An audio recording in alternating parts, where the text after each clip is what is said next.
கண்ணியமானவர்களே, அன்புக்குரியவர்களே, திருமணம் என்றாலே அல்லாஹ் சொல்லுகிறான், இயகூனு ஃபுகரா யுகனிமுல்லாஹு மின் ஃபத்லிஹி.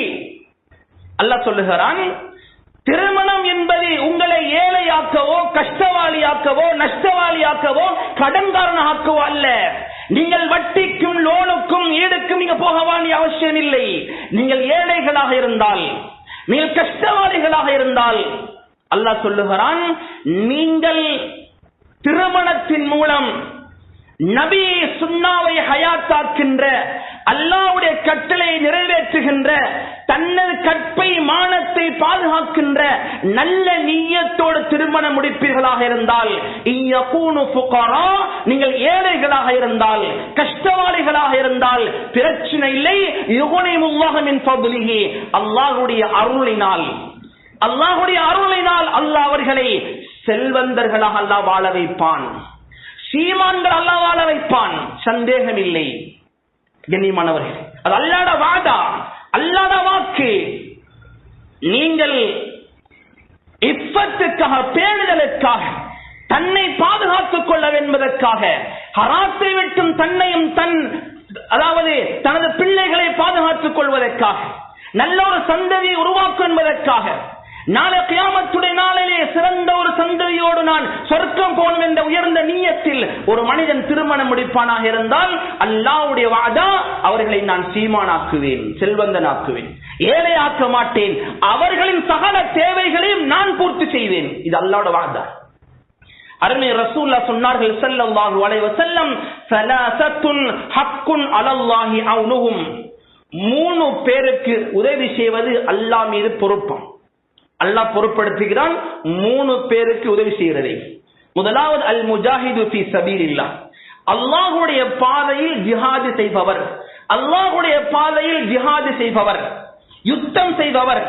இவருடைய தேவைகளை பூர்த்தி கொடுக்கிற பொறுப்பு அல்லாஹ் எடுத்திருக்கிறார். அவருடைய குடும்பம், பிள்ளைகளுடைய விடயங்களை, அவருடைய அனைத்து தேவைகளையும் பூர்த்தி செய்யும் பொறுப்பு அல்லாஹ் பொறுப்பெடுத்திருக்கிறார்.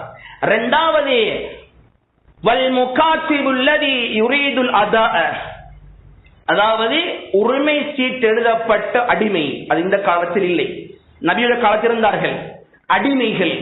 அதாவது இவ்வளவு தொகை பணம் தந்தால் உங்களை நாங்கள் விடுவிப்போம், அடிமைத்தனத்திலிருந்து உங்களை நாங்கள் உரிமை விடுவோம் என்று அக்ரிமெண்ட் போடப்பட்டிருந்தால், கைச்சாத்திடப்பட்டிருந்தால் எழுத்து மூலமாக, அதை நிறைவேற்றுவதற்கு எந்த ஒரு அடிமை முயற்சி கொண்டிருக்கிறாரோ அப்படிப்பட்ட உரிமை சீட்டு எழுதப்பட்ட அடிமைக்கு உதவி செய்வது அல்லாஹ்வுடைய பொறுப்பு. அல்லாஹ் உதவி செய்வார் அவர்களுக்கு.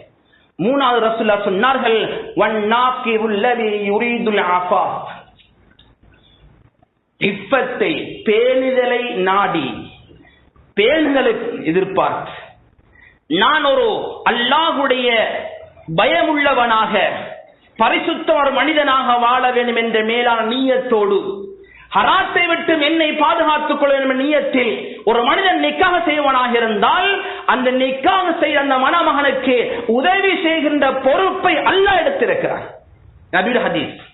அவர் அதற்கு பின்னால் எல்லா கட்டங்களிலும் எவைகளெல்லாம் அவருக்கு தேவையோ, அவருடைய அன்றாட வாழ்வாதாரத்திற்கு தேவையான அனைத்து விடயங்களுக்கும் உதவி செய்கின்ற பொறுப்பை அல்லாஹ் எடுத்திருக்கிறார். அது மஹர் உட்பட, வலிமா உட்பட எல்லா விடயங்களையும். எனவே கண்ணியமானவர்களே, அன்புக்குரியவர்களே, நாம் நிக்காஹின் மூலம், திருமணத்தின் மூலம் நாம் கஷ்டப்பட வேண்டிய அவசியம் கிடையாது, நஷ்டப்பட வேண்டிய தேவை கிடையாது. நாம் கடனாளிகளாக அடுத்தவருக்கு முன்னால் தலை குனிந்து வெட்கித்திருக்க வேண்டிய ஒரு நிலைக்கு, நிர்பந்தத்துக்கு நாம் போக வேண்டிய அவசியம் கிடையாது.